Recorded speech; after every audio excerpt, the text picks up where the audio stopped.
So, last weekend saw the chaotic end to the COP29 climate summit. And you know what they say? The 29th time is the charm. This one was hosted by oil-rich Azerbaijan, which is only massively hypocritical if you stop and think about it for a fraction of a second. So, don't. The generally perceived outcome was that it was too little, too late. Much like when your Uber driver eventually arrives and it's Rishi Sunak. And in case you're wondering, it's called COP because it disproportionately targets black people. That, my friends, is satire. Ring the bell. So anyway, with the climate can safely kicked down the road yet again, it's only a matter of time before someone from Just Stop Oil rinses the can out, fills it with cream of mushroom, and Googles nearest art exhibition not by Banksy. Back in October, the National Gallery banned visitors from bringing in any liquids after climate protesters chucked soup at two of Van Gogh's sunflowers pictures less than a year after they'd pulled exactly the same stunt, which, depending on your own bias, both proves and disproves how effective it was the first time. Now, for those of you who heard the words National Gallery and are already shouting, oh yeah, here we go, another tofu-licking, London-centric story from the liberal metropolitan media, typical BBC. Firstly, welcome, you must be new to Radio 4. And also, yes, the National Gallery may be in London, but it does truly represent the United Kingdom in that it's increasingly hard to get in legally. And even if you do, you'll walk around for a bit having a look and soon wish you hadn't bothered. According to the gallery's website, the only exceptions to the no-liquid rule are baby formula, expressed milk, and prescription meds. Or, as I like to call them, brunch. But scientifically speaking, just what is a liquid? Amy Hoggett rejoins us now, and she has been looking into this. Amy. Yes. It turns out that it really is complicated. A minefield, really, and worse still, a minefield that's been flooded with soup. And that's why I went to meet Mark Miodownik, Professor of Materials and Society at University College London. And I asked him, what is a liquid?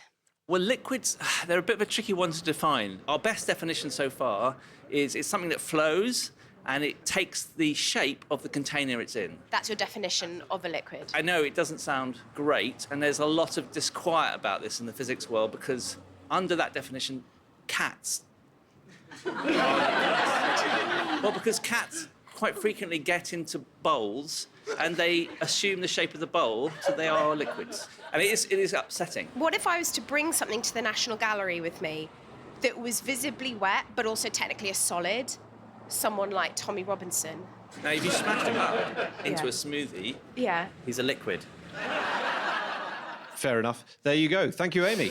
Now, it's fair to say that Just Stop Oil has copped a ton of criticism for its soup-chucking tactics. Recent surveys suggest that while 58% of British adults support their demands, 57% are against the group itself. So while they might agree with Just Stop Oil's aims, the public is largely uncomfortable with the method they're using to get there.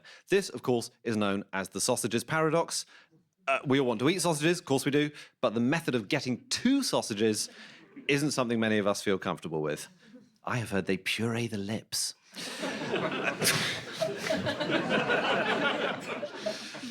And it's not as if climate change is the fault of the National Gallery staff, is it? Unless one of them is constantly fiddling with a thermostat. The staff of the National Gallery should not have to spend their time protecting artworks from protesters. They should be allowed to get on with their actual jobs of sitting on chairs all day and staring vacantly at people walking by.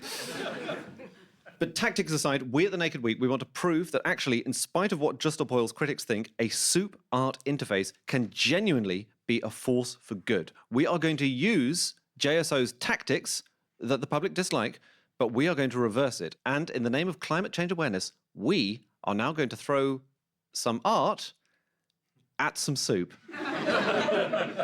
We are going to then donate the soup to a food bank rather than spaff it up an old master. Sorry, what? No. It's a win-win, and that is why this morning we went out, we bought ourselves 3 works of art and 82 tins of tomato soup, just like Andy Warhol used in lieu of being actually able to draw, and we are going to reveal them now. 1, 2, 3. Brilliant. Superb. So, OK, this is pretty straightforward, albeit unnecessarily visual for a radio programme. We have stacked up these tins of soup into 3 pyramids, the 3 piles of soup tins. We have 3 works of art with us. According to BBC Verify, this is actually what Lord Reith would have wanted. And to give our 3 artworks a fair appraisal and to perform the official throwing, please welcome, in the blue corner, art historian and critic, Verity Babs. What we do have is a few works of art, and I wonder if we could talk them through. So, number one over here, we have a human-size, albeit not life-size, replica of Michelangelo's David. So can you just talk us through this? Yeah, Michelangelo's David is one of the most famous artworks in the world. And one of the best things about it is the fact that it's disproportionate. So everything above the waist is much larger than everything below the waist. And that's because it was meant to be put on top of a roof. So it's meant to be viewed from below. But that is an excuse that a man once gave me on a date.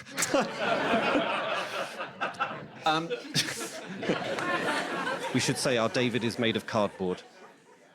Next, we have a cheap plastic skull from a Halloween shop with some tinsel glued to the top, and it's got some sequins glued on around the eyes. So this is a beautiful recreation of Damien Hirst's For the Love of God, which is an apt title because that's what it makes you want to say. Okay. And we turn to the final one now. Now, this is a very famous artwork. This is the Athena poster of a girl playing tennis scratching her ass. Verity, as a professional critic, which of these three do you think is going to knock over the most tins of soup? Andrew, honestly, I couldn't care less. OK. Well, let's do it. So Verity's getting into position now with Michelangelo's David, and she's going to see how many tins of tomato soup she can knock over. I can't believe we're doing this. And she's going for it. And... I would say 15 tins of soup knocked over there. Right. OK, now number two is going to be the Hearst skull. It's good. It's got a good shape to it. It's good for chucking. Let's see what Verity can do with it. Here she goes. A moderate throw. Good. But not over-egging it. I think that was decent. But David's still in the lead. And now we come to the frame has heft on this Athena poster. I'm going to say that much. This is going to be the one. She's taking position. She's lining up. And she's going for it. Yes! Very, very strong. I think I could say the winner is Michelangelo's David, everybody! Of course, the real winner is the world's publicly listed oil and gas companies, who in 2022 alone made over $400 billion in profit. Yay! And that was The Naked Week this week. The Naked Week was hosted by me, Andrew Hunter-Murray, with chief correspondent Amy Hoggart and guests Verity Babs and Professor Mark Miodofnik. It was written by John Holmes, Gareth Coredig, Katie Sayer, Sarah Dempster, Jason Hazley, Adam McQueen and Louis Mian.